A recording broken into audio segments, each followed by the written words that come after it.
안녕하세요. 오늘은 IDDP에서 하는 소논문 지도에 대해서 한번 여러분들한테 소개를 해보고자 합니다. 이것은 이제 내용에 대해서 말씀드리는 거고, 평가는 어떻게 할지 이런 거에 대해서는 오늘은 언급하지 않도록 하겠습니다. 다시 말씀드리면 오늘은 어떤 주제에 대한 어떤 것들을 지도할 것인가, IBDP에서 소논문을 지도할 것인가. 그래서 먼저 여러분 IB 수학교육에서의 특징을 미국 수학교육하고 같이 말씀드리면, IB 수학교육은 우리나라하고 틀리는 것이 수학의 정의부터 시작을 합니다. 그래서 IB에서는 relation, 관계, 그 다음에 순서, 구조의 학문으로 정의를 하고요. 참고적으로 미국에서는 어떻게 하냐면은 패턴과 순서의 과학으로 수학을 정의합니다. 이건 또 참고해 주시길 바래요. CT 교육은 제가 이전에 강의를 올려놨지요. 그 다음에 수학의 정의가 있으면 그 다음에 뭐가 있어야 돼요? 어떤 소위 말하는 개념, 즉 미국 수학교육학에서는 사고의 수학적 양상, 그래서 이렇게 6개가 나옵니다. 모델링, 최적화의 옵티마이제이션, 최적화, 심볼리즘, 인퍼런스, 로지컬 어널리시스, 그 다음에 마지막으로 추상화, abstraction 이렇게 나와 있지요. 이걸 사고의 양상, 수학적 양상 이렇게 말하고요. IB 수학교육에서는 12 컨셉으로 얘기를 합니다. 12개의 컨셉.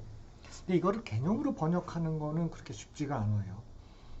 어쨌든 12개의 개념. 그래서 첫 번째가 approximation, 그렇죠. 근사값, 변화, change, 그래서 모델링도 있고요. 일반화, generalization 있고요. 패턴 있고요. 쭉 해가지고 validity까지 총 12개로 제시를 합니다. 물론 이 미국 수학교육학의 6개나 여기 12개나 사실 이건 거의 같은 거예요.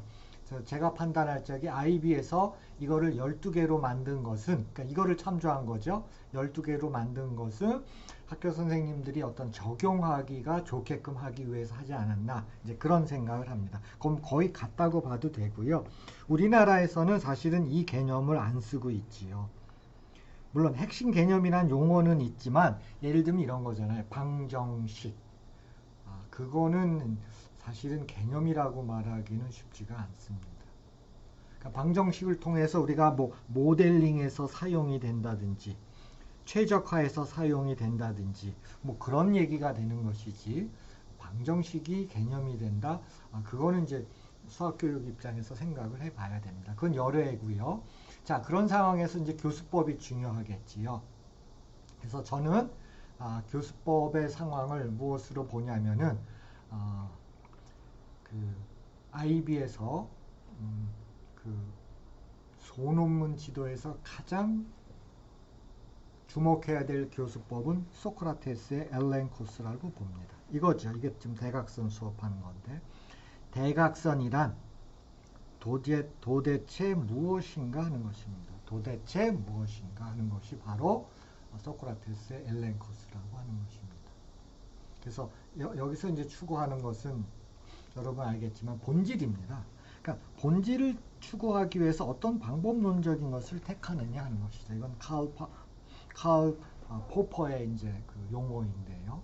그래서 숨겨진 본성이나 형상 또는 사물의 본질을 찾는 것을 순수한 지식의 과업으로 이제 소크라테스는 얘기를 하고 있는 것입니다. 그래서 이건 교수법의 가장 핵심적인 개념이라는 것입니다. 소논문 지도에 있어서.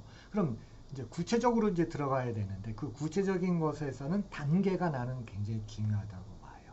그래서 어떤 질문 구성 또는 학생들 입장에서는 이제 소논문을 전개하는 데 있어서 사실을 묻는 단계, 개념적 이해를 요구하는 단계, 논쟁을 유발하는 단계로 나누어서 학생들이 접근하고, 이렇게 나누어서 평가를 하는 것이 저는 맞다고 봅니다. 이건 블룸의 방법하고도 그대로 매치가 되는 이제 그런 상황이에요.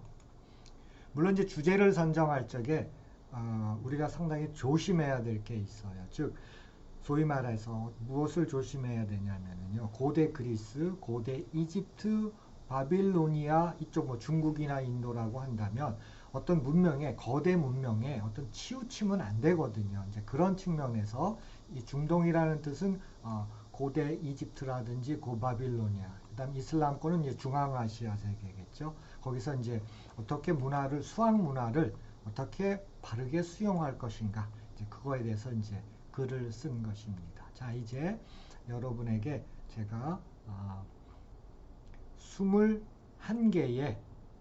21개의 예를 한번 제시해 보도록 하겠습니다. 첫 번째 주제입니다. 첫 번째는 제가 0에 대한 이야기를 한번 선택해 봤어요. 0. 숫자 0이죠. 그럼 사실을 묻는 단계에서는 0의 역사에 해당된다고 봅니다. 그래서 고대 이집트에서는 어떻게 했는지, 고바빌로니아는, 인도는 어떻게 했는지, 아바스 왕조의 바이트 알 히크마의 알콰리즈미는 어떻게 했는지, 여러분들 주목해야 될 게 이게 0의 기호와 그 다음에 개념은 고대 이집트가 기원전 1740년에 이미 갖고 있었습니다. 보통 그렇게 안 갖고 있다 그러는데 그렇지는 않고요. 갖고 있었습니다. 그 다음에 니프루라고 발음을 하면서 네페르랍니다. 네페르. 그 다음에 뜻은 아름답다라는 뜻입니다. 이게 0은 아름답다의 뜻을 갖고 있어요. 사실 우리가 지금 0이라고 하는 요 용어를 우리나라에서 쓰고 있지만 0의 뜻은 한자를 갖고 하지, 근데 0에 대해서 이렇게 우리가 뜻을 가지고 얘기하거나 그러진 않지요. 그렇죠? 그래서 뭐 0이 어떤 뜻을 갖고 있느냐 그러면 사실 좀 그거는 좀 막막하지요. 그렇죠? 이 0이라는 거. 근데 이미 이때는 아름답다 뜻이에요. 기호. 그 다음에 수학적 뜻은 이제 없다. 0이라는 건데요. 그래서 이때 이미 기원전 1740년경에 기록에 벌써 남아 있습니다. 그래서 고대 이집트가 기호와 개념을 최초로 썼습니다. 그 다음에 바빌로니아의 0, 인도의 0. 인도의 0은 특징을 갖고 있는 것이 0분의 0까지도 접근을 했으니까요. 최초로. 그 다음에 이제 아바스 왕조의 0이라고 하는 것은 이제 방정식에서 어떻게 0이 역할을 하느냐의 그 관점입니다. 사람은, 수학자는 알콰리즈미입니다. 그래서 이게 이제 0의 역할에 해당되는 거죠. 0분의 0에 대한 거. 이거는 뭐예요? 방정식에서의 0의 역할이라는 것입니다. 자, 이제 세 번째는 논쟁 가능한 단계라는 것은 무엇을 말하냐. 저는 이렇게 했어요. 전 수업을, 지도를 윷놀이, 우리나라 윷놀이하고 메소포타미아의 보드게임, 로얄 게임 오브 우르라고 하는 이제 보드게임을 가지고 한 겁니다. 그래서 학생들이 윷놀이를 하고 보드게임을 해가지고 이거를 비교 설명하는 이제 그런 거예요. 그러면 이게 학생 지도로 들어가면 어떻게 되냐면, 일단 보드게임부터 제가 간단하게 소개를 하겠습니다. 지금 여기 이제 보드게임이라고 하는 것은, 자, 이거입니다. 이제 보드게임이라고 하는 것은 기원전 2600년에 유물이 발견됐어요. 그때 사용하던 보드게임이고요. 물론 그거에 대한 규칙 설명을 한 것입니다.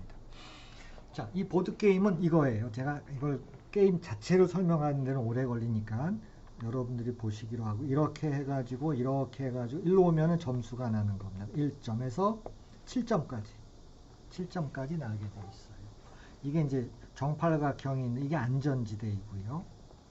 물론 양 팀에서 서로 먹히고 먹는 관계는 요 가운데에서 벌어집니다. 윷하고 똑같은 상황이죠. 윷놀이에서. 그럼 윷놀이 규칙하고 비교를 하면 일단 우리가 이제 이렇게 윷을 던지잖아요. 이걸 가지고 도개, 걸, 윷, 모 이렇게 만들어지는데, 여기서는 뭘 던지냐면 요 사면체를 던집니다.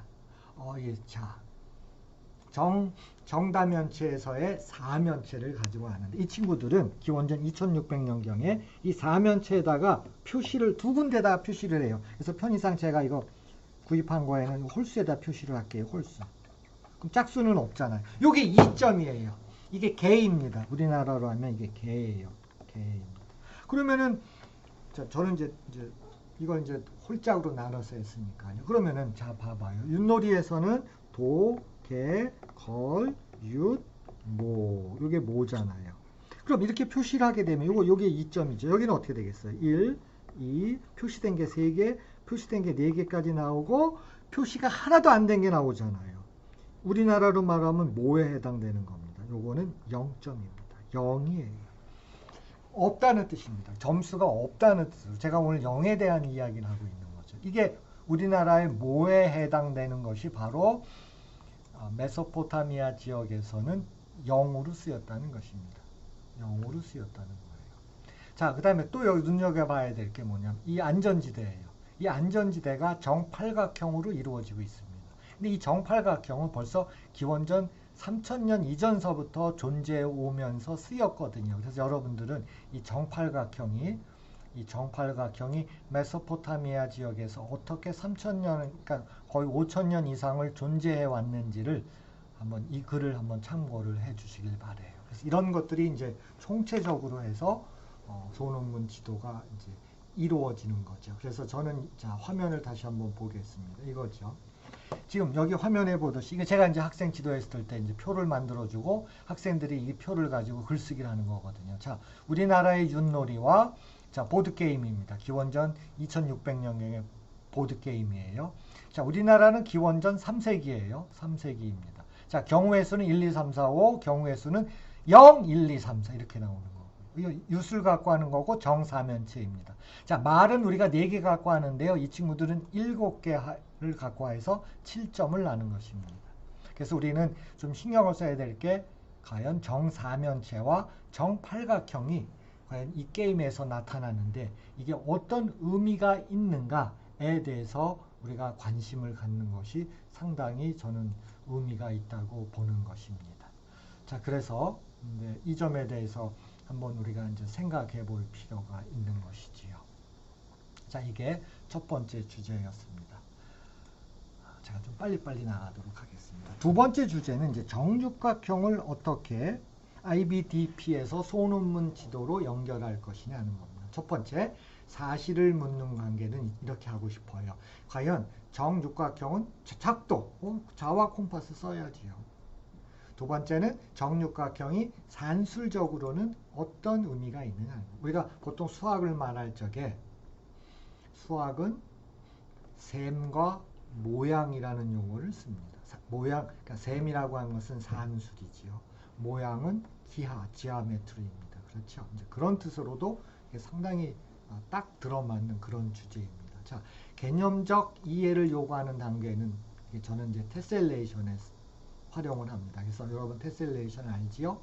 맨 처음에는 3가지밖에 없죠. 이거 보여드릴게요. 그 다음에는 세미레귤러 8가지입니다. 그 다음에 듀얼 테셀레이션. 이게 이제 보통 그 전에도 중학교에서 벌어지는 영재학급에서도 왜 테셀레이션은 이렇게까지 3가지, 8가지, 그 다음에 듀얼 테셀레이션까지 존재를 하는가. 그거를 분리하는 것도 지도를 했어요. 그 다음에 논쟁 가능한 거를 저는 이제 정육각형을 어디다 쓰냐면 대략 연도로 보면 천년경인데요.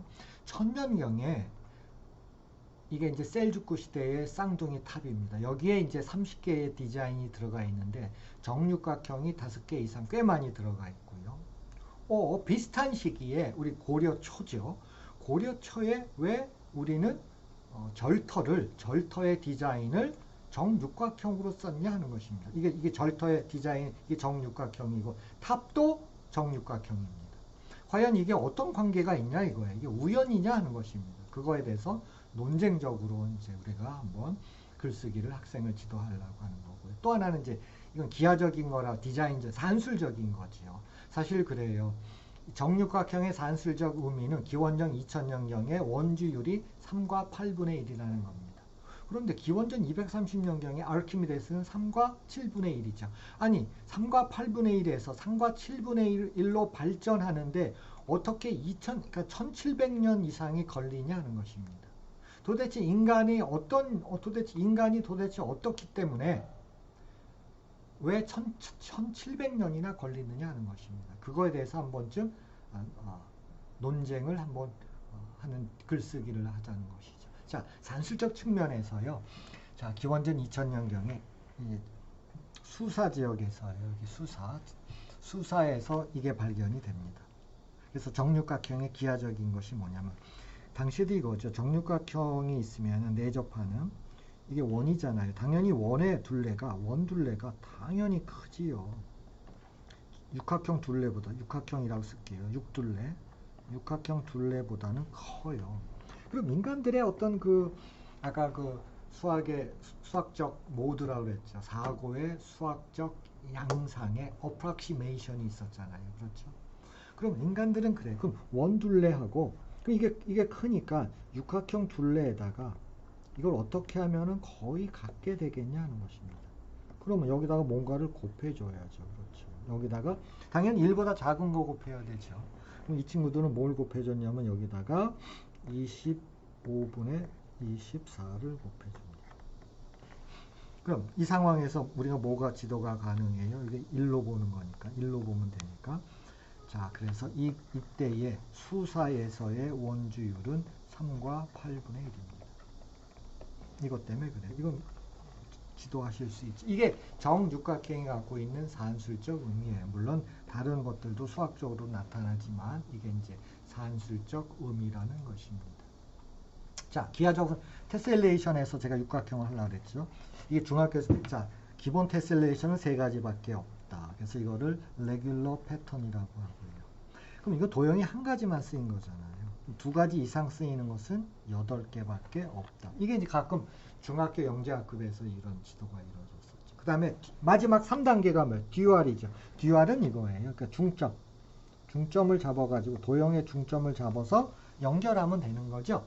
그래서 어쨌든 이 테셀레이션을 가지고 이제 지금 정육각형 얘기할 거예요. 그래서 3번째 나와 있는 것은 중점을 연결하면은 이와 같은 빨간색 이걸 듀얼 테셀레이션이라고 부르지요. 그렇죠? 자, 그래서 정육각형의 테셀레이션을 가지고 지금 계속 얘기가 되는데 고려 초에 이제 고려가 시작이 됩니다. 이때 이제 그 수주 최씨가 있었어요. 수주 최씨. 지금으로 하면 수원 지방이죠. 거기에 최사위라는 친구가 이 수주 최씨가 뭐냐면 3등 공신이에요. 고려가 만들어질 적에 1등 공신이 3명이 있었고요.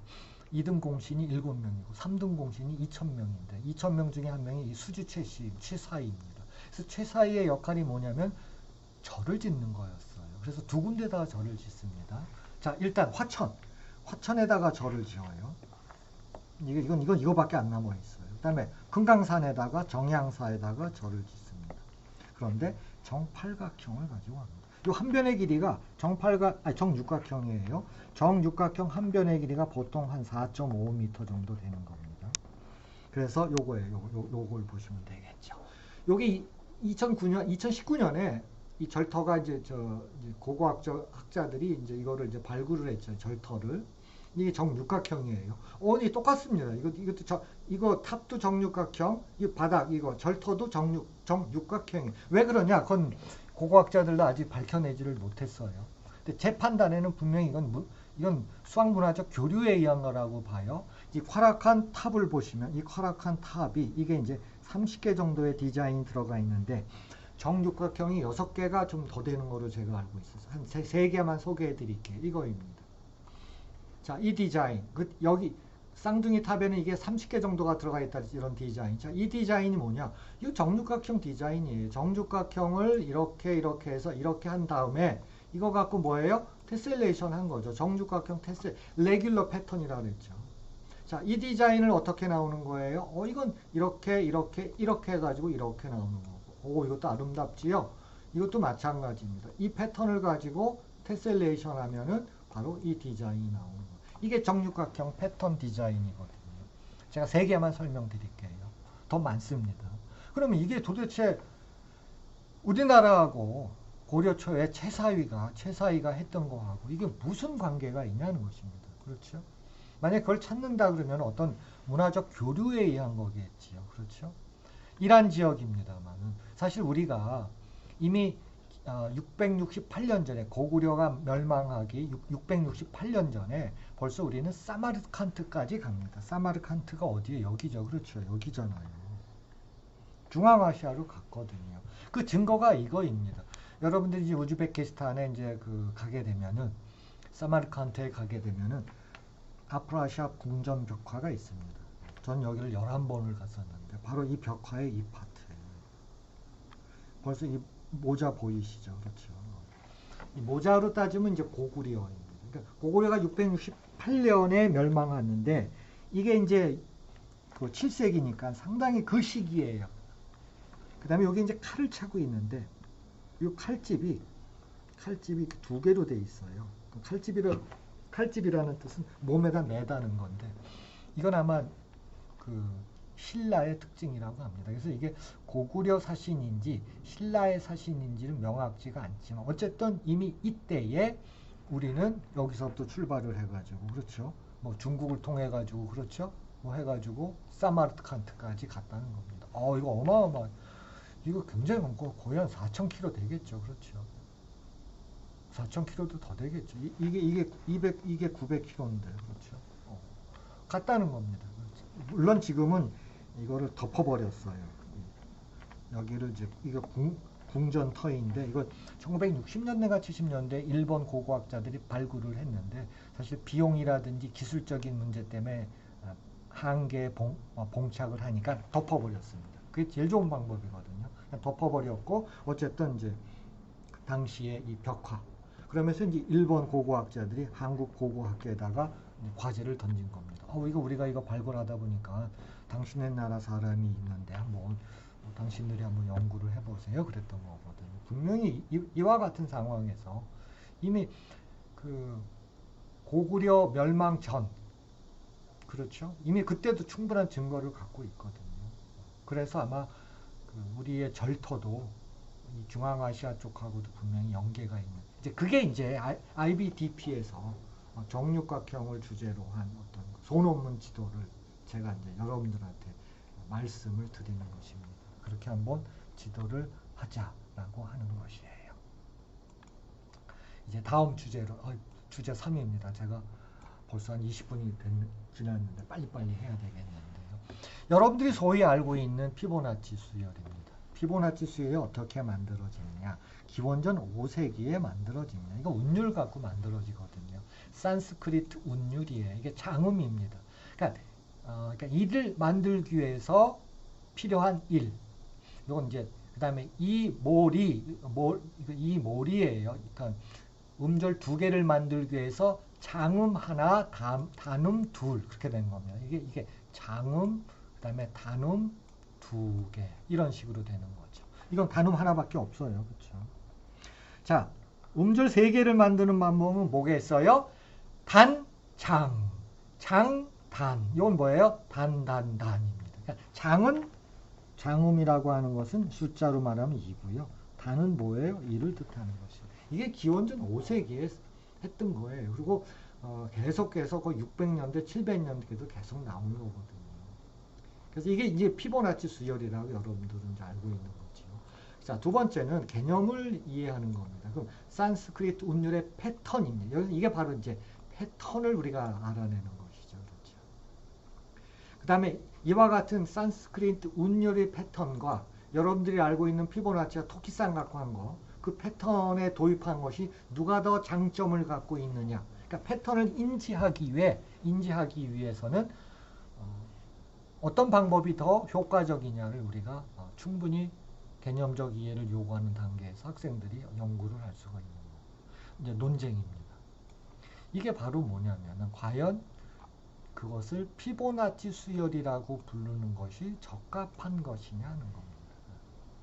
그런 측면에서 여러분들은 피보나치 수열 이런 거거든요. 여러분들이 과연 그래서 IBDP에서 소논문 지도할 적에 사실은 사료를 확인하는 것이 굉장히 중요합니다. 우리는 그냥 피보나치 수열 그러면은 네이버에 검색하면 그냥 뭐 뜨는데 사실은 네이버를 절대 검색을 안 하는 것이 사실은 좋아요. 그러면은 그 원본을 확인하는 거죠. 그럼 피보나치가 1202년에 산술서를 씁니다. 산술서라고 번역하시면 돼요. 산수야 산술이에요.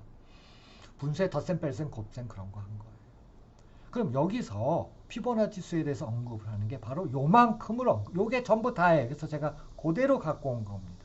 그래서 페이지를 묶었어요. 그 다음에 숫자도 1부터 377까지 토끼쌍을 가지고 이거를 설명을 해요. 자, 보시면 알겠지만 여기에 일반항을 구한다든지 또는 뭐예요?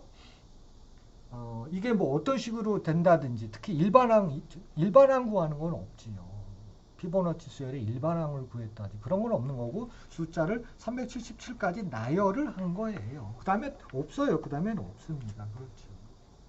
근데 이거를 가지고 여러분들이 어떤 사료를 확인하셔야지 뭐 피보나치가 대단한 정말 그렇게 한 것처럼 그렇게 물론 제가 이 사람을 깎는 건 아니에요. 이 양반도 대단한 수학자입니다만 그걸 깎는 게 아니라 이거를 너무나 그 우상화하면 안 된다는 거죠.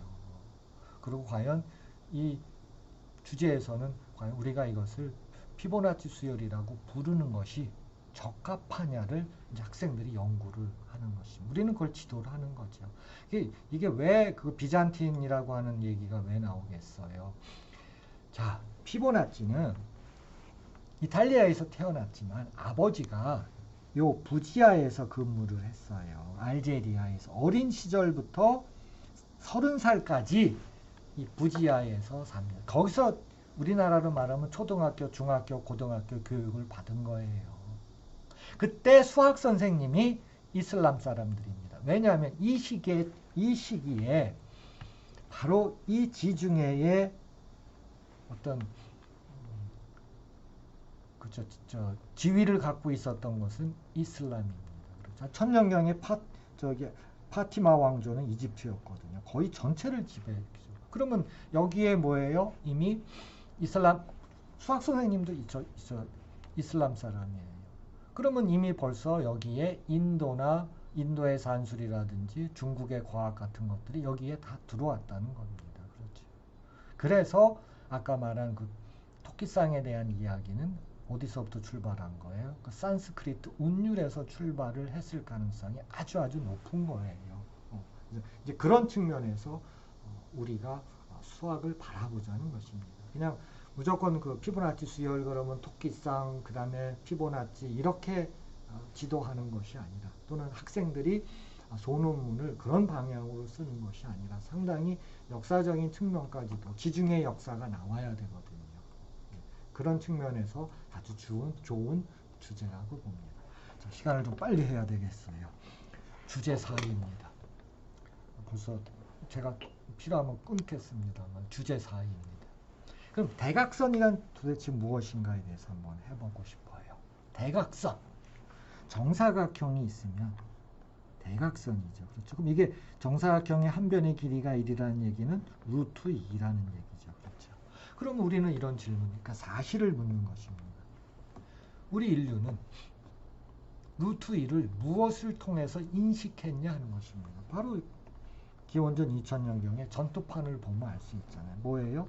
정사각형의 대각선을 통해서 루트 2를 인식했다라고 하는 사실관계를 우리가 들어갈 수가 있었습니다. 그 다음에 개념을 요구하는 것은 그러면 여기서 요 근사값이 408분의 577로 계산했다는 게 60진법으로 나와 있는 거예요. 그러면 개념적 이해를 요구하는 것은 뭐냐면 어떻게 기원전 2000년경에 그렇게 이토록 좋은 근사값 408분의 577을 구했냐는 것입니다. 여러분 알겠지만 근사값은 IB 수학교육에서 첫 번째 핵심 개념입니다. 근데 여러분 중학교 계신 분들은 알겠지만은 우리나라 수학교육에서는 근사값을 없애버렸죠. 그렇죠. 자, 논쟁은 뭐냐 하는 겁니다. 논쟁입니다. 이게 이제 여러분들이 꼭 봐야 될 게 플라톤의 대화론 메논이죠. 그렇죠. 바로 그거입니다. 그러니까 이 점토판은 곧 바빌로니아 기원전 2000년인데 이거하고 기원전 400년경의 고대 그리스하고 어떤 관계가 있냐는 것이에요. 그럼 그렇다면 모든 문화는 여기서 말한 문화는 고 바빌로니아의 문화와 고대 그리스의 문화죠. 서로 관련이 있다는 것입니다. 그래서 어떤 문화가 뭐 순수하게 단독적이다? 그거는 정말 있을 수가 없다는 거예요. 그런 점에 대해서 논쟁을 하는 그런 거고요. 이게 보도블록으로 가면 이거잖아요. 과연 보도블록은 수학 문화냐 하는 것입니다. 이 보도블록은 제가 이게 부평역이에요. 이거 부평역에 가시면 꼭 한번 확인해 주세요. 부평역 지하 가시면은 보도블록입니다. 과연 이 보도블록은 뭐 같은 거죠, 그렇죠? 과연 수학문화냐 하는 것입니다. 보도블록 디자인은 수학문화냐 하는 것입니다. 그거를 논쟁으로 저는 본 것입니다. 자, 이제 주제 5로 빨리 가겠습니다. 이번에 정오각형 이야기입니다. 자, 주제 5에서는 황철석에 대한 이야기를 한번 해보겠습니다. 황철석. 이게 이제 사실을 묻는 관계는 좋은 판에다가 황철석하고 금을 긋게 되면 이게 색이 틀려지죠. 그래서 금하고 틀려요. 그런 어떤 지구과학적인 것입니다. 개념적인 것은 무엇일까요? 물론 금과 황철석을 구분하는 방법도 있고 황철석이 어떻게 활용되는가 그런 것도 있겠죠. 바로 이게 황철석, 크리스탈 오브 파일라이트입니다. 크리스탈 오브 파일라이트예요. 그러면 이게 논쟁으로 가면 어떤 이야기가 되겠냐는 것입니다. 여러분, 이 파일라이트, 황철석의 크리스탈은 이탈리아의 남부에 존재했었어요. 이탈리아의 남부에 살던 사람들은 그러니까 기원전 500년 훨씬 이전이에요. 기원전 500년 이전부터 이걸 크리스탈에 대해서는 알고 있었어요. 자, 이게 그리스인들이 이걸 만나게 됩니다. 이게 이제 그 황철석의 크리스탈이잖아요. 여러분 이거 딱 보세요. 이거 금방 눈치채지요. 이게 뭔가요? 정다면체죠. 정12면체입니다. 그러니까 정12면체의 한 면은 뭐가 되는 거예요? 정오각형이죠. 그래서 정오각형에 의해서 만들어지는 정12면체의 존재를 이탈리아 남부 사람들은 기원전 500년 이전에 부터 알고 있었고요. 저거 주사위로 썼어요. 12면체를. 자, 그러면 고대 그리스 사람들은 기원전 500년 정도 이후에 이거를 만나게 됩니다. 자, 대표적인 사람은 히파수스입니다. 자, 히파수스가 이거를 만난 거예요. 그렇죠. 그러면 히파수스가 뭐에 대해 생각할 수가 있는 거예요? 정오각형에 대한 작도를 생각하겠죠. 물론 정12면체의 작도까지 완성을 합니다. 존재 자체를. 그럼 정오각형에서 대각선에 대한 이야기죠. 이게 한 변의 길이에요. 이게 대각선이잖아요. 이 대각선의 길이는 어떻게 돼요? 2분의 1 플러스 루트 5. 이게 옛날 중학교 교과서에서도 나왔잖아요. 지금은 안 다루죠. 그렇죠? 닮은비 써가지고 이거 계산하는 거잖아요. 자, 이거를 히파수스는 목과 나머지를 구해서 합니다. 목과 나머지를 구해서 이걸 연분수로 표시하면은 연분수가 무한으로 나와요. 그럼 이게 유리수가 아니라는 겁니다. 자, 그럼 여기서 중요한 일이 벌어지는데 제발 여러분들은 히파수스를 물에 빠뜨려 죽였다는 말은 절대 그건 수학도 아니고 수학 교육도 아니에요. 그러나 그런 일도 없었어요. 자, 히파수스가 피타고라스 학파이고, 자, 나이로 보면은 피타고라스가 죽은 다음에 이제 들어온 겁니다. 그러니까 히파수스는 피타고라스를 만날 수가 없어요. 나이상으로. 자, 그럼 피타고라스 학파 사람들하고 얘기할 적에 피타고라스의 학파 사람들은 히파수스한테 그걸 요구했죠. 자, 당신이 이거를 발설을 하면은 우리 학파가 갖고 있는 주장, 모든 수는 유리수라는 것에 위배가 돼서 우리는 곤란해진다. 그러니까 당신이 좀 발설을 하지 말아달라. 라고 얘기를 한 것입니다. 거기까지예요. 뭘 빠쳐 죽였다 이런 말 하지 마세요. 그건 수학하고 수학교육하고 아무 관계가 없는 정말 그러시면 안 됩니다. 자, 그게 무슨 의미가 있느냐?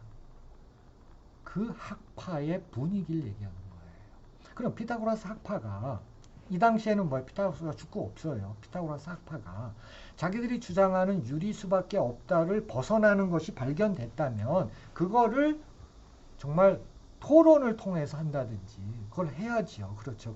그래서 그걸 검증을 하고 받아들여야 되는데 어떻게 했느냐? 피타고라스 학파는 그와 같은 논의 자체를 받아들이질 않은 거예요. 그럼 생각해 보세요. 어떤 학파가 그와 같은 논의를 받아들이지 않는다면 그 학파가 존재할 수가 있겠습니까? 그래서 어떻게 돼요? 피타고라스 학파는 붕괴가 됩니다. 그냥 망하는 거예요. 당연히 망하지요. 그게 피타고라스 학파의 뜻이에요. 그게 히파수스의 가치지 빠져 죽었다 그런 건 아니죠. 히파수스의 가치는 그와 같은 비판적 논쟁을 수용하지 못한다면 그런 학파는 망한다는 뜻입니다. 그래서 피타고라스 학파는 붕괴가 됩니다. 그래서 피타고라스 학파는 기원전 400년경에 없어져요. 기원전 400년경에 없어집니다. 그게 현대 사회에서 우리나라 수학 교육에서 피타고라스의 정리라든지 피타고라스 학파 히파수스를 어떻게 바라볼 것이냐에 대한 가치입니다. 제발 좀 빠져 죽었다 이런 말 절대 하지 마세요. 자, 그러면은 이 정다면체 얘기잖아요. 그렇죠? 이건 정 12면체입니다. 그래서 정 12면체는 이탈리아에서 나온 거고요. 정 4면체는 어떻게 되나요? 아까 보셨죠? 정 4면체는 기원전 2600년까지도 올라갑니다. 그렇죠? 바빌로니아 지역에서 메소포타미아 지역이지. 그래서 이건 추정하는 건데 그래서 요거에 대해서는 메소포타미아 또는 피타고라스 학파 그런 식으로 얘기할 필요도 있다는 것입니다. 자, 정다면체는 그다음에 어떤 가치가 있느냐? 정다면체는 요새 이제 만들기를 통해서 여러분 저기 있지만 굉장히 큰 의미가 있어. 이렇게 벌써 정사면체와 정12면체의 역사적 가치를 인식하셨잖아요. 또 하나가 뭐냐면 고대 그리스 고전기 시대에 어떤 만물에 대해서 얘기할 적에 물불 공기 흙 얘기를 하잖아요. 그거를 정사면체에다가 연결을 합니다. 또 하나. 또 중요한 게 뭐냐면 수학에서는 어떤 상상력 입장에서 신화의 상상력은 아직도 유효합니다. 전 그래서 공대 학생들 교육에서 가장 중요한 교양 교육이 그리스 신화 또는 저쪽에 그 길가메시 서사시 메소포타미아의 신화예요. 즉 신화적 상상력이 공학 교육의 최고라고 저는 주장을 하는 것이에요. 그래서 이런 것들은 신화하고 맞물려 있습니다. 신화하고 맞물려 있다는 것이 이게 정다면체를 바라보는 시각이고 또 하나 마지막으로 정다면체를 바라보는 또 하나의 시각은 뭐냐면은 기계학습입니다. 머신러닝이라고 그래갖고 인공지능 교육에서 얘기되는 기계학습 중에서 클래시피케이션, 분류거든요. 이거보다 더 완벽한 가치 있는 분류 주제는 없습니다. 보통 인공지능에서는 그런 분류들 많이 해요. 1, 2, 3 컴퓨터를 이제 학습시키죠. 뭐 7, 8 뭐 그래서 이것도 7이고 이것도 7이고 이것도 7이고 뭐 그래서 학생들이 이제 이것도 7이고 뭐 그래서 이제 기계를 학습시켜서 이제 1부터 10까지 1부터 뭐 그래서 컴퓨터가 이제 분류를 할 수 있는 능력을 하는 거죠. 그게 이제 기계학습에서 많이 사용되는 건데 그건 꽂은 거지요. 그렇죠. 이거만큼 정말 위대한 분류가 어디 있겠어요. 이게 인공지능 수업이고 여러분들이 만약에 다면체를 IDDP에서 논문 지도를 했어요. 소논문 지도를 이렇게 이루어졌다 그러면은 그 학생은 기계학습에서 특히 클래시피케이션에 대해서 완벽한 이해를 갖고 있다는 것이고 그건 다른 말로 하면은 그냥 인공지능 교육을 시킨 거예요. 그리고 학생은 인공지능 수업을 받은 거예요. 그렇죠? 그렇게 여러분들이 인공지능 교육을 좀 바라봤으면 좋겠어요. 이제 겨우 주제 6인가요? 자, 원주율입니다. 왜 원주율이 논쟁의 대상이냐 하는 것입니다. 원주율은 IDDP 소논문 지도에서 논쟁의 대상으로서는 아주 훌륭합니다. 자, 먼저 사실을 물어야 되겠죠? 좋아요. 아르키미데스가 헬레니즘 시대에 알렉산드리아에서 정육각형서부터 시작해서 이와 같은 알고리즘을 통해서 96각형이죠. 가서 3과 7분의 1을 얻게 됩니다. 그렇죠. 3과 7분의 1. 물론 단계 넘어갈 적에 이런 무리수를 유리화해야 돼요. 그렇죠. 자, 그러면 이거는 이제 개념을 이해하는 것입니다. 그러니까 이 개념을 이해하는 게 왜 그러냐면 보통 중학교에서는 아르키미데스가 육각형을 그리고 뭐 12각형 그리고 24 그리고 뭐 90 해서 96을 그렸다는데 그린 적은 이거 그릴 수도 없어요. 왜냐하면 그때는 이렇게 땅바닥에서 막대기 갖고 하는 거기 때문에 어떻게 96각형을 그려요. 육각형 정도 그리고 그 다음에 이와 같은 논리적인 측면에서 옮겨가는 거예요. 왜냐하면 시타가 정육각형에서 이야기다. 그럼 2분의 세타는 뭐예요? 12각형이죠. 그럼 시타가 10이다? 그럼 2분의 시타는 뭐예요? 24죠. 시타가 24다? 그럼 얘는 뭐예요? 48이죠. 그럼 48이다? 그럼 뭐예요? 96이잖아요. 그랬는데 그 순간에 모든 것들이 막 약분이 돼가지고 이렇게 간단한 숫자가 된 거예요. 왜 96까지 갔다고요? 그전에는 숫자가 너무 복잡해서 내놓기가 좀 그랬는데 96에 가자마자 그냥 막 분자 분모가 막 약분이 되는 거예요. 그래서 96에서 멈춥니다. 자, 그러면은 원주율의 근사값을 구하는데 과연 미적분의 역할은 무엇인가? 그럼 이 방법, 아르키미데스가 알렉산드리아 이집트에서 이해했을 적에 과연 그 사람은 이집트의 방법을 알고 있었냐라고 하는 논쟁으로 번진다는 것입니다. 이게 왜 원주율 논쟁이 되냐면 바로 이거거든요. 고대 이집트인들은 바로 이것 때문에 그래요. 보시면 이게 정사각형, 그 다음에 정은 아니지만 팔로 넘어가요. 이 팔로 넘어갈 때 여기서 근사값을 구하게 되는데 그게 바로 이거예요. 루트 80을 뭐로 근사한 거예요? 80이 아니죠. 루트 80을 9로 근사한 것입니다. 이런 근사적인 개념을 써서 하되 정사에서 팔각형으로 넘어가서 이때 원주율이 얼마예요? 3.16을 구한 거거든요. 그럼 이거 보세요.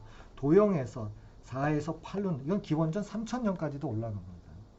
그럼 시간이 2500년 이상 흘러가지고 아르키미데스는 어떻게 한 거예요? 4가 아니라 6서부터 시작을 해서 12, 그 다음에 24, 48, 그 다음에 96으로 간 거거든요. 넘어갈 때마다 뭐예요? 근사값 썼거든요. 이 본질적인 아이디어를 과연 알고 있었냐 하는 것입니다. 그와 같은 논쟁. 그래서 여러분들은 그 원주율에 관련된 논쟁은 이거를 한번 꼭 참고를 해주시길 바래요. 그래서 소논문 지도에서 상당히 유용하게 쓸 수가 있습니다. 7번째 주제로 넘어가겠습니다. 제가 오늘 여러분들한테 말씀드리는 거는 IBDP에서 소논문 지도를 어떤 주제로 할 것이냐 그거죠. 물론 채점이라든지 이런 거는 지금 언급이 전혀 안 되고 있는 거예요. 자, 요번에는 뭐냐면은 피라미드 대 요거입니다. 요 피라미드 대가 나온 것은 기원 한 1800년대 기원 전이에요. 이집트에서 공식이 만들어져 나옵니다. 정말 대단하지요. 기원전 이게 뭐죠? 이집트인들은 뭐예요? 기원전 1850년경에 피라미드 대라고 그러죠. 이거의 부피는 공식을 알고 있었습니다. 그러면 이건 사실을 묻는 거예요. 두 번째, 개념적 이해는 뭐겠어요? 이걸 어떻게 구했냐 하는 거예요. 어떻게 구했냐 하는 것입니다. 정말 어떤 식으로 피라미드를 추정을 해야 돼. 그 논쟁은 뭐냐면 이거를 구하는 과정에서 여러 가지 식을 써야 되는 일이 벌어질 수 있다는 겁니다. 그럼 이런 대수적 전개, 인수분해까지 나타나요. 이런 대수적 전개를 과연 가능했겠느냐 하는 것입니다. 그럼 가능하게 알았다면 도대체 어떤 방법으로 했겠냐 하는 것입니다. 그래서 이거를 하나의 대수적 연산을 추론하는, 능력을 추론하는 그런 논쟁으로까지 우리가 지도를 할 수 있다는 것입니다. 그럼 또 하나는 이런 거겠죠. 그럼 왜 피라미드 대의 부피를 왜 냈냐 이거? 당연하죠. 이걸 벤트 피라미드라고 해요. 피라미드가 이렇게 건축을 했거든요. 그러니까 당연히 벤트 피라미드에 대한 부피를 구해야죠. 우리는 뭐라 그래요? 피라미드 대잖아요. 그럼 피라미드 대가 부피가 구해지잖아요. 그럼 여기까지죠. 여기까지 요 피라미드 대잖아요. 그 다음에 그 위에 조그만 피라미드 계산되는 거잖아요. 그래서 피라미드 대의 부피 계산이 필요했던 것입니다. 고대 이집트인들은. 왜? 벤트 피라미드를 쥐었을 때 부피 계산이 필요하잖아요. 그렇죠? 자, 이번에는 그냥 피라미드가 어떻게 우리가 해야 되는지 한번 해보죠. 이게 IBDP에서 소논문 지도로 어떻게 가는지 일단 사실을 묻는 관계입니다. 자, 피라미드 하면 여러분들 참 좋아요. 기원 후 2세기의 기록을 보면은 이제 어쨌든 뭐 탈레스가 그렇게 했다더라 뭐 그런 게 있어요. 했다더라예요. 항상 탈레스에 대한 이야기는 이런 기원 후 뭐 2세기, 3세기, 4세기에 나오면서 그는 뭐라고 했다더라 그런 겁니다. 일단 탈레스는 그렇죠. 이집트에 가서 거기서 이제 스승을 만납니다. 거기서 열심히 공부해요. 그러고 나서 이제 돌아오는 거예요. 근데 뭐 피라미드의 높이를 했다더라 뭐 그런 겁니다. 좋아요. 뭐 했다더라. 그것도 사실을 묻는 거예요. 개념적 이해를 한다가 뭐 굉장히 중요합니다. 여러분들은 분명히 어떻게 이 피라미드를 가지고 얘기를 했냐면 그 그림자가 항상 이렇게 생겨요. 직각삼각형 이렇게 생깁니다. 그런데 논쟁이 뭐냐면 자 여러분들이 지금까지 지도했던 피라미드의 높이 측정에 관련된 탈레스는 피라미드의 그림자가 이렇게 생겨야 됩니다. 그렇죠. 그래야 직각삼각형을 갖고 얘기하잖아요. 그렇죠? 두 개. 그러니까 피라미드 자체의 직각삼각형과 막대기의 직각삼각형 얘기를 하려면 피라미드의 그림자가 이렇게 돼. 여기서 이제 여기쯤에 해가 있어야 되는 거잖아. 아니 그 세상에 꼭 그렇게 해가 그렇게 뜹니까? 자, 이건 천문학 얘기예요. 그렇죠? 그것도 여러분 잘 지도해야 됩니다. 피라미드의 위도와 경도를 아니까 이렇게 해가 뜨는 것은 1년에 4일이고요. 나머지 1년에 361일은 해가 이렇게 삐딱하게 뜹니다. 그럼 삐딱하게 떴다는 얘기는 직각삼각형의 비율이 아니라 이렇게 일반적인 삼각형의 비율이 나오는 거거든요. 그럼 당시에 탈레스가 이렇게 일반적인 삼각형의 비율을 알고 있었느냐? 아니죠. 그렇게 말하기는 어렵습니다. 일반적인 삼각형의 비율이 나와서 피타고라스 정리가 증명되는 것이 기록에 의하면 기원전 300년입니다. 그렇죠?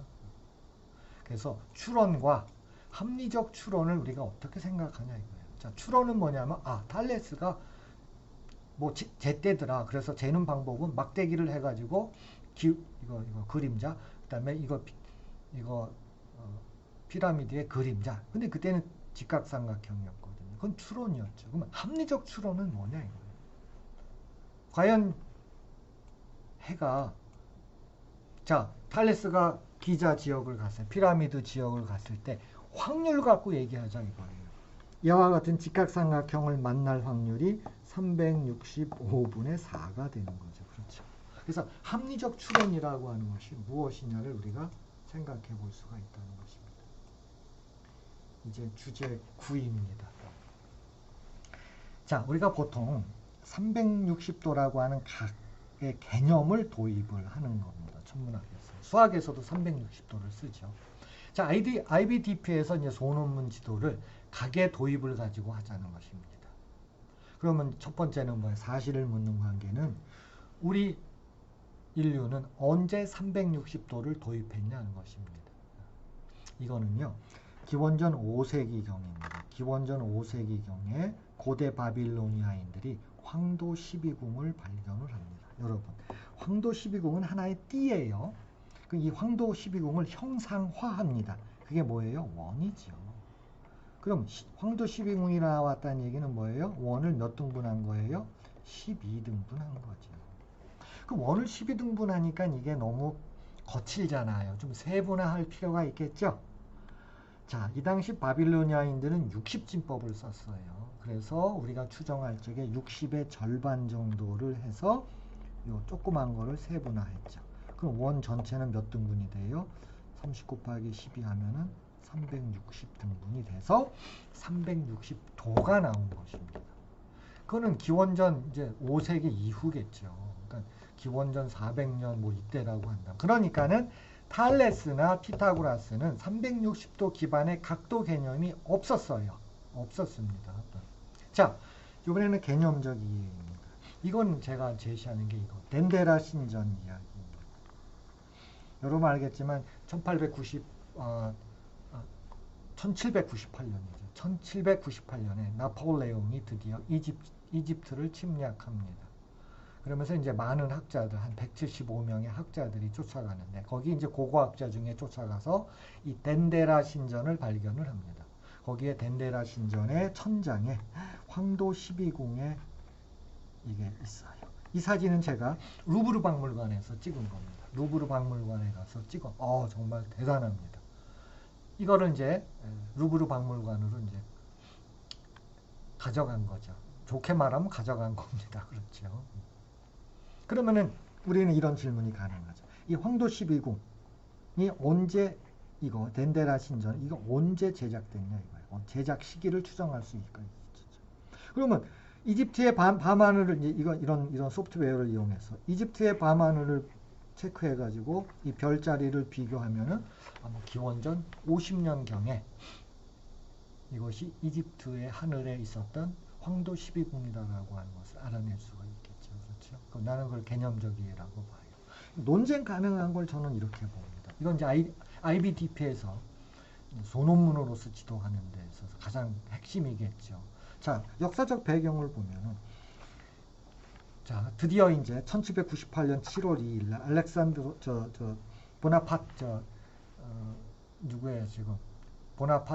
보나파르트죠. 보나파르트 나폴레옹이 이제 알렉산드리아에 상륙을 해갖고 맘루크 군대가 패배를 하고 그래서 뭐 드디어 이제 덴데라 12궁을 방문합니다. 비방 드농이 거기를 딱 가게 됩니다.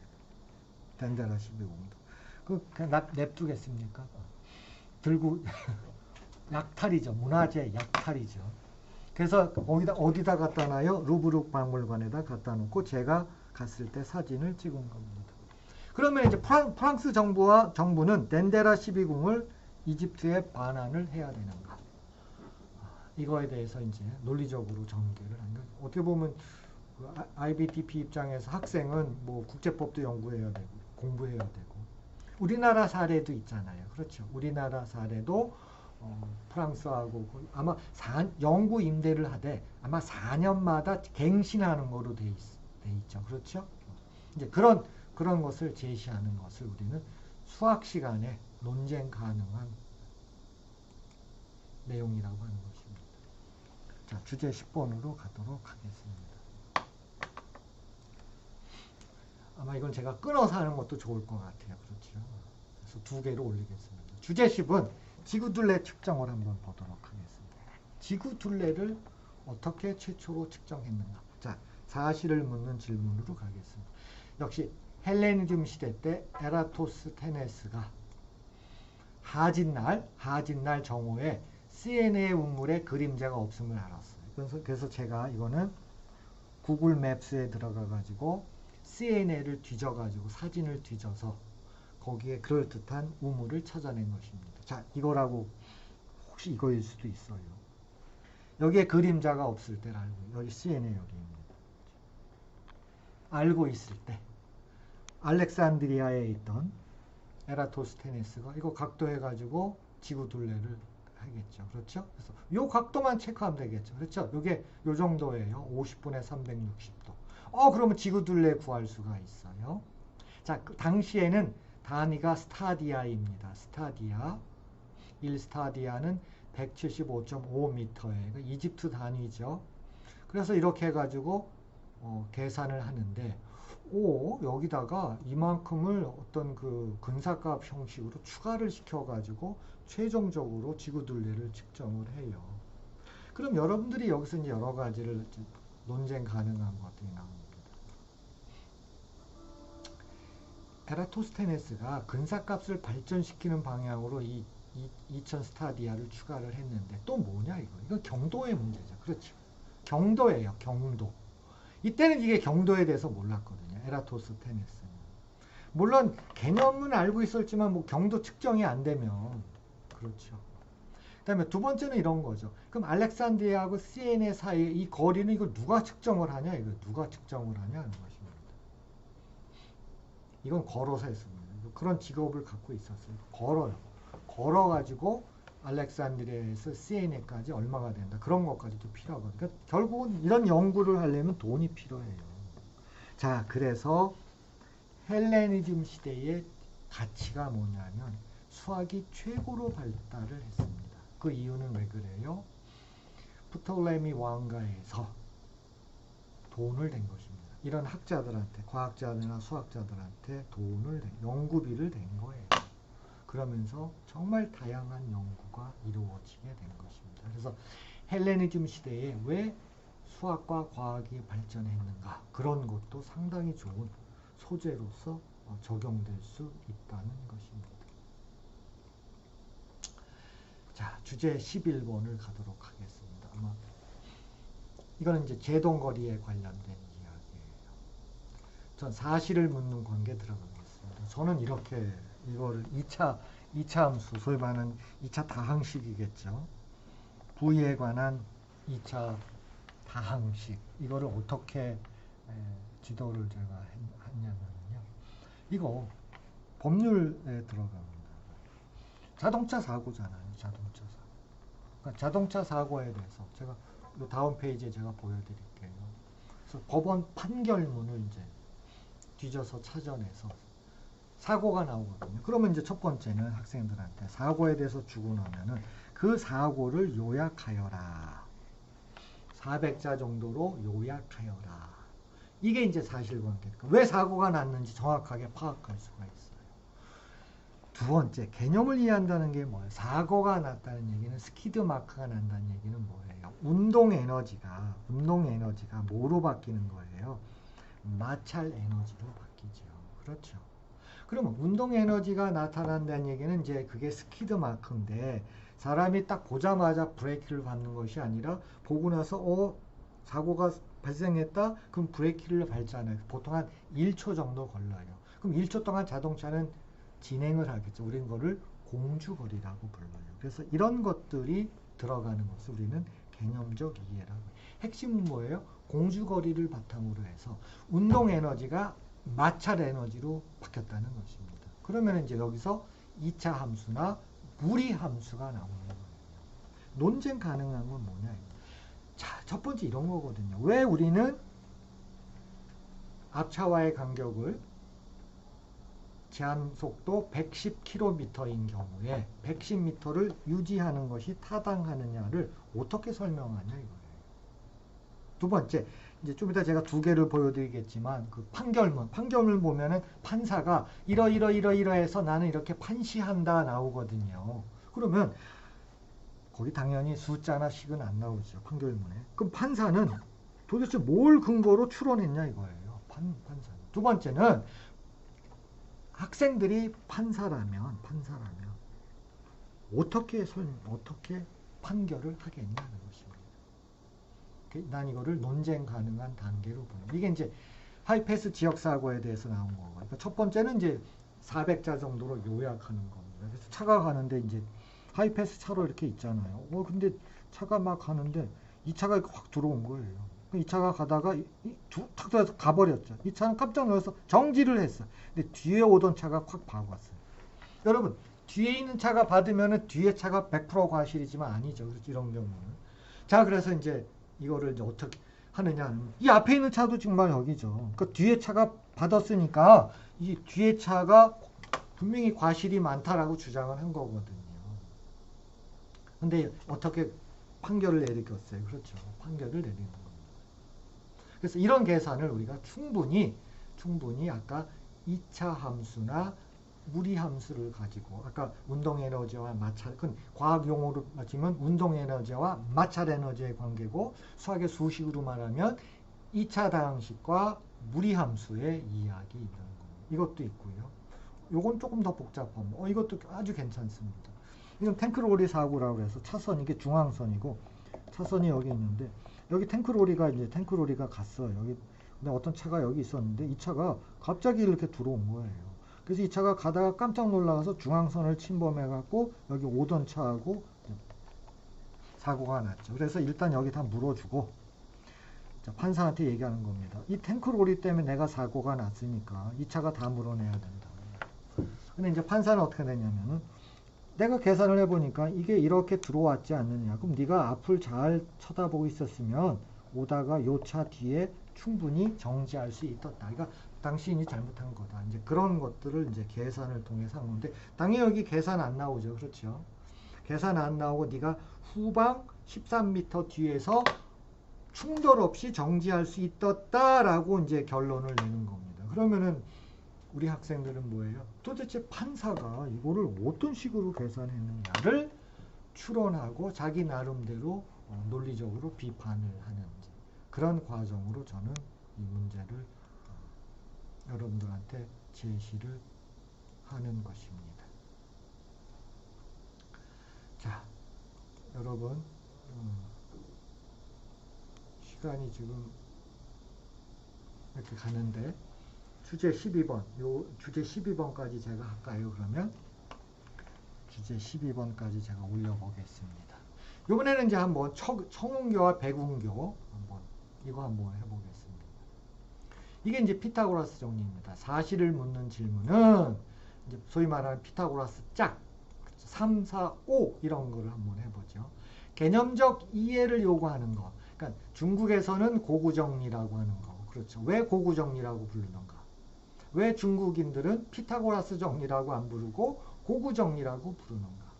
또는 이제 플림톤 3위라고 하는 고바빌로니아적 지금부터 기원전 2000년경에 15개의 피타고라스 짝이 있는데 그거를 조사해보고 그럼 그 사람들은 그거를 왜 만들어서 어떻게 사용을 했을까? 그런 것들은 이제 개념적인 이야기고요. 이게 논쟁 얘기는 나는 이렇게 바라봤어요. 이게 초등학교 교과서, 이게 초등학교 교과서에 없어졌어요. 이 초등학교 교과서에 한 번은 이걸 3, 4, 5로 얘기를 합니다. 이걸 3, 4, 5로 만들어졌다. 이렇게 초등학교 교과서에서 다룬 적이 있어요. 근데 저도 이걸 관심을 가져가지고 그러면 기록이 뭐냐 이거 기록이 있냐는 거죠. 그래서 언젠가는 이것 때문에 제가 울산에 갔다가 그때 연수가 있어가지고 갔다가 올라오면서 여기를 들렸어요. 일부러. 여기저기 찾아봤더니 이거. 여기에 보면 이제 설명서에는 이게 여기 잠깐 보시면 45도로 나와요. 45도. 그러니까 45도라는 얘기가 뭐예요? 1대 이건 루트 2겠죠. 그렇죠. 근데 아직 제가 이거를 어떤 비율로 청윤교와 백운 여기에 삼각형이 이루어졌는가를 제가 기록은 찾지를 못했어요. 그러니까 3, 4, 5일 수도 있고 아닐 수도 있겠죠. 또 1대 2가 있을 수도 있고 그렇죠. 그래서 이런 것들은 교과서에서 나오려면 출처가 분명히 있어야 됩니다. 출처가 없으면 이걸 쓰면 안 되죠. 그렇죠. 출처가 없으면 쓰면 안 됩니다. 이제 그런 측면에서 한 번쯤 우리가 이제 바라볼 수가 있다는 것이죠.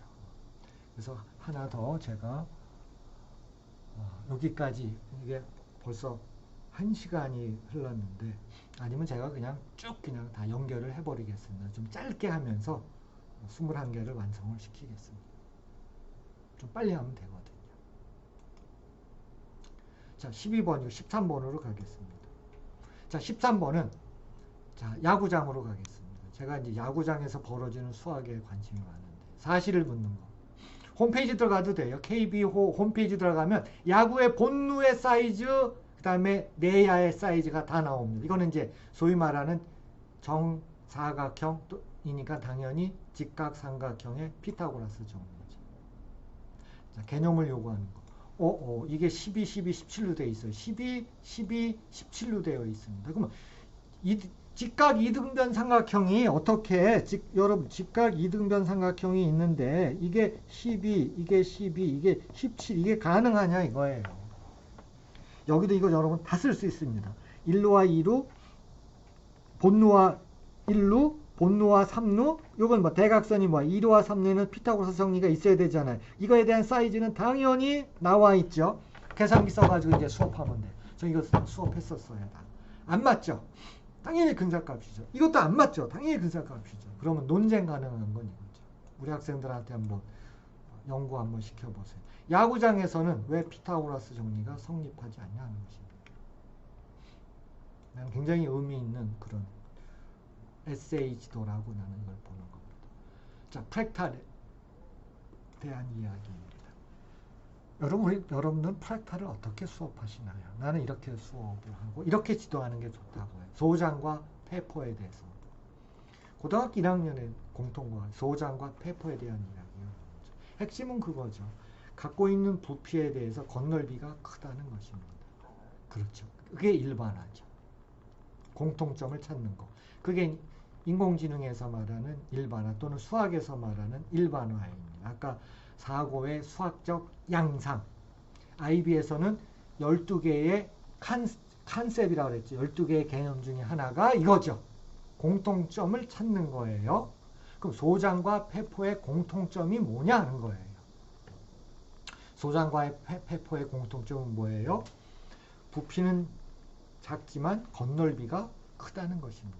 그럼 수학적 용어로 들어가야 되겠죠. 그럼 어디부터 수학이냐예요. 소장과 페퍼는 과학 얘기잖아요. 이게 공통점이 그 부피는 작고 건널비는 크다잖아. 아직은 수학 아니에요. 그렇죠. 자, 여기서부터 수학이죠. 여기서부터 이제 수학이에요. 논쟁 가능한 질문. 그게 프랙탈이죠. 이걸 프랙탈 도형이죠. 본질이 뭐예요? 이렇게 가면은 둘레는 무한대로 가죠. 둘레는. 넓이는 어디로 가요? 0으로 가잖아요. 넓이는 0으로 가고 둘레는 무한대로 갑니다. 그러니까 소장과 페퍼를 수학적으로 표현한 것이죠. 그렇죠. 그래서 이런 논쟁 가능한 것들. 그래서 생물학적 모델과 수학적 모델링은 과연 일치할 수 있는가 하는 것입니다. 그런 거에 대해서 여러분들이 소논문 지도를 한번 시도해 보시기를 바랍니다. 주제 15도 마찬가지. 이거는 이제 과연 사실을 묻는 게 뭐냐면 수축과 이완을 반복하면서 혈액은 온몸으로 보내잖아요. 심박출량의 이야기입니다. 그러면 핵심이 그거잖아요. 개념적 이해를 구한다? 그럼 심박출량을 어떻게 측정하느냐죠. 심박출량을 어떻게 측정하는 거예요? 적분 갖고 합니다. 그렇죠. 심박출량 측정하는 것이 적분이죠. 그 다음에 논쟁은 뭐겠어요? 과연 적분이라고 하는 지식은 어떤 가치를 갖느냐 하는 것입니다. 실세계 문제입니다. 그래서 실생활 문제는 아니에요. 실세계 문제라는 것입니다. 그래서 심박출량, 사실을 묻는 거. 어떻게 측정하느냐? 과연 적분이란 지식은 어떤 가치를 갖느냐 하는 것입니다. 아까 바로 이전 것처럼 생물학적 모델링과 수학적 모델링은 어떻게 일치할 수 있는가에 대한 소논문 지도입니다. 그래서 다음 주제로 넘어가겠습니다. 자, 주제 16은 뭐냐면 아까 피라미드 대 나와 있듯이 이게 원뿔이잖아요. 그럼 원뿔대는 또 어떻게 되는 거예요? 이거죠. 그럼 원뿔대가 왜 필요하냐는 것입니다. 사실을 묻는 질문입니다. 예를 들어서 아폴로 11호의 사령선은 원뿔대죠.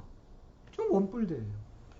그럼 개념적 이해를 요구하는 것은 왜 원뿔대냐? 왜 여기가 잘랐냐? 이거 왜 잘랐냐 하는 거예요. 이거 왜 잘랐냐 하는 거예요. 피라미드는 왜 잘랐어요? 벤트 피라미드 때문에 그런 거잖아요. 그럼 원뿔은 왜 잘랐어요? 분명히 어떤 이유가 있어야 될 거 아니에요. 그게 이제 개념적 이해를 요구하는 겁니다. 이건 뉴턴이 제시를 합니다. 저항을 최소화하기 위한 거예요. 저항을 최소화하는 것입니다. 자, 그래서 논쟁으로 간다면은 수학과 과학의 어떤 발전하는 것을 이게 뉴턴이 이걸 잘라야 된다는 것을 1687년에 예견한 것입니다. 이렇게만 해놓고 수식적 증명은 제시하지 않았어요. 당연히 지금 한 10여 년 전까지만 해도 수식적 질문이 나왔죠. 그렇죠. 그래서 이것도 굉장히 좋은 주제입니다. 자, 주제 17로 가겠습니다. 마방진에 대한 제 생각을 말씀드리겠습니다. 만약 마방진을 제가 IBDP에서 소논문 지도를 한다면, 물론 학생이 이제 마방진에 대해서 연구하고 싶어요. 그러면 이제 순차적으로 이제 지도가 이루어져야 되겠죠. 사실을 묻는 질문이 이겁니다. 최석정이 9x9를 했는데 이거다. 그 다음에 이게 그쵸. 두 번째 사실을 묻는 건 뭐예요? 왜 이렇게 만들어지는지에 대해서는 설명을 해놓지 않았다. 그렇죠. 그냥 결과만 준 거예요. 여기까지가 사실입니다. 자, 그다음 개념적 이해를 요구하는 건 뭐겠어요? 그러면 최석정이 마방진은 오일러보다도 한 60년 앞서요. 이게. 그러면 이게 어떤 원리가 있냐? 이거. 어떤 원리로 최석정이가 이거를 만들었냐 하는 것입니다. 그래서 요거는 개념적 이해는 오일러보다 앞선 이유가 뭐냐. 근데 그걸 논쟁 가능한 거로도 충분히 할 수가 있잖아요. 그쵸? 최석정은 그 숫자의 배치를 도대체 어떤 방법에 의해서 이거를 했냐. 그건 추정할 수밖에 없어요. 물론 한 10여 년 전에 한 학자가 이걸 발표를 합니다. 우리도 추정할 수밖에 없어요. 그 추정하는 거를 지도를 하는 거겠죠. 또 하나, 논쟁 가는 것 중에 또 하나가 이거입니다. 보통 혹자들은 몇몇 사람들은 이거를 마방진을 가지고 설명을 하는데 핵심은 그거예요. 물론 마방진으로 사람 숫자를 얘기할 수 있지만 그러면 이건 이런 거고요. 과연 김홍도가 마방진을 알고 이것을 디자인했느냐, 그거는 별개의 문제가 되는 거죠. 그렇죠. 그래서 이런 거죠. 우리가 이 풍속화를 위아래 합이 10, 대각선 합이 10으로 자의적으로 마방진으로 해석하는 것이 그림 자체에 대한 지식에 도움이 되겠냐 하는 것입니다. 수학은 수학이고 예술은 예술일 수가 있는 거죠. 그렇죠. 그래서 그런 측면에서 논쟁 가능한 그런 주제가 나올 수 있다는 것입니다. 주제 18입니다. 자, 이거는 이제 대각선에 관련된 거고 등비수열에 관련된 거예요. 등비수열. 그러니까 정확히 말하면 등비수열 루트 2분의 1, 1 루트 2라면 등비수열인데 사실을 묻는 것은 이렇게 하려고 그래요. 고구려 쌍용총 이겁니다. 이게. 이 정사각형 배경이 이렇게 돼 있거든요. 개념적 이해를 요구하는 것은 이게 뭐냐면요. 넓이의 반배와 2배의 작도를 뜻하는 것입니다. 그럼 루트 2와 그 역수이거든요. 루트 2와 역수의 문제입니다. 등비수열이거든요. 근데 이거는 고대 이집트라든지 고 바빌로니아에서 이미 기원전 2000년 전에 했던 것들이고 중앙아시아에서도 당연히 나와 있지요. 그렇죠. 그래서 이 논쟁은 뭐냐면 과연 이 고바빌로니아에 있었던 이런 것들이 과연 중앙아시아를 통해서 고구려로 이게 유입됐을 가능성이 있냐 하는 것입니다. 그래서 이거는 뭐예요? 바르후만 제국에 이거 사신도 있었잖아요. 그렇죠. 이게 668년에 고구려가 멸망하고 그 시기입니다. 고구려가 멸망할 시기에 이게 우리나라 사신이거든요. 거의 한 엄청이죠. 거의 한 어마어마한 거리를 우리나라에서 사마르칸트까지 간 거거든요. 그렇죠. 그래서 이 유입에 대해서 한번 논쟁으로서 받아들여보자 하는 것입니다. 자, 요거는 이제 주제 19입니다. 우리가 이제 인구수라고 하는 것을 측정을 하는데 과연 사실을 묻는 거. 우리나라 인구 추이를 도대체 어떤 우리가 함수를 학생들이 아니고 어떤 함수로 접근하는 것이 타당하냐 하는 것입니다. 타당하냐. 자, 개념적 이해를 요구하는 것입니다. 그렇죠? 그래서 이거는 적분의 형식으로서 지수함수를 어떻게 얻는가에 대한 이야기고요. 논쟁 가능한 것은 뭐냐면은 과연 우리는 어떻게 상수값을 통해서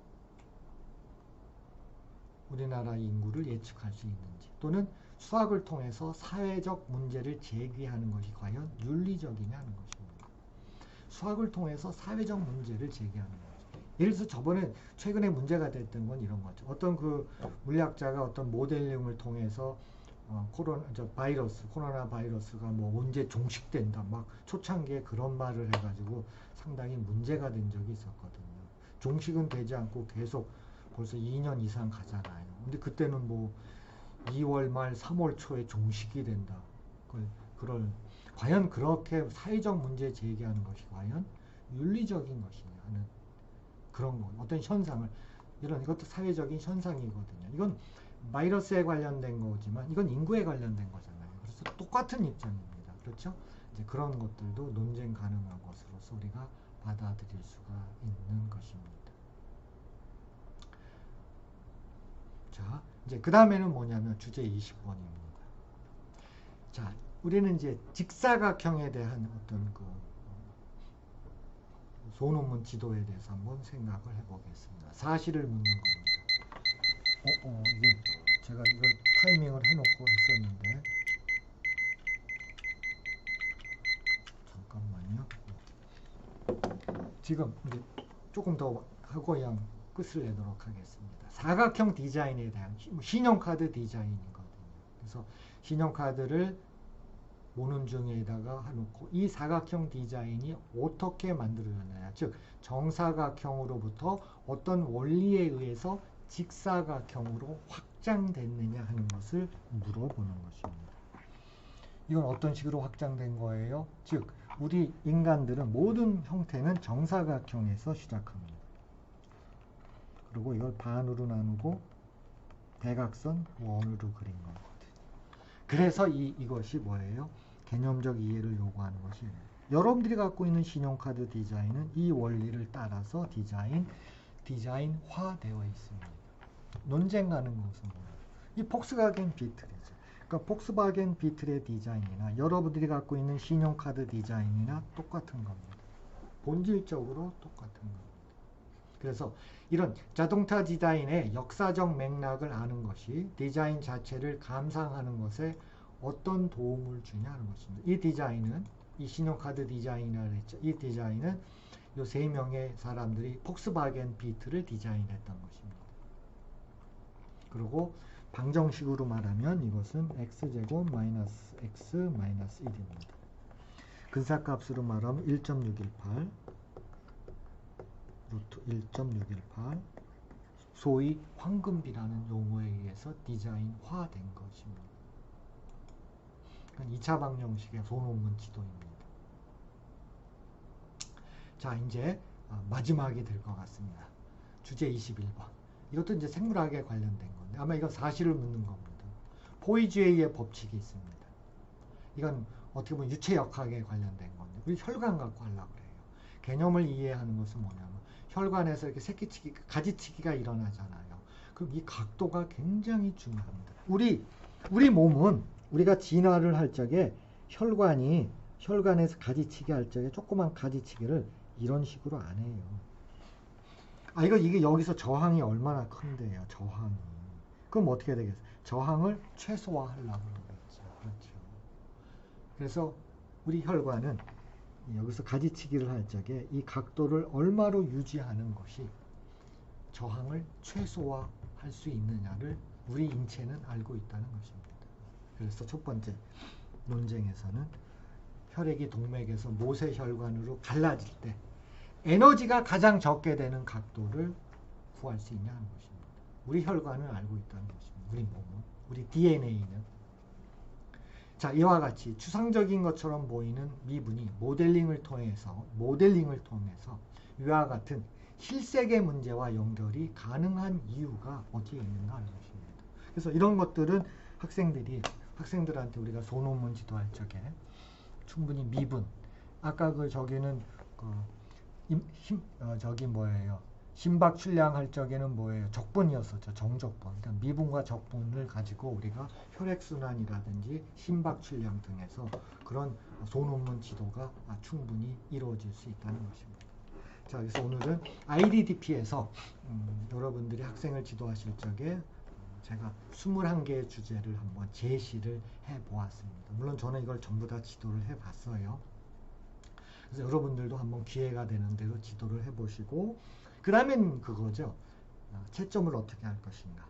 그런 거에 대해서도 한번 연구를 해주시기를 부탁드립니다. 오늘 강의 여기서 마치도록 하겠습니다.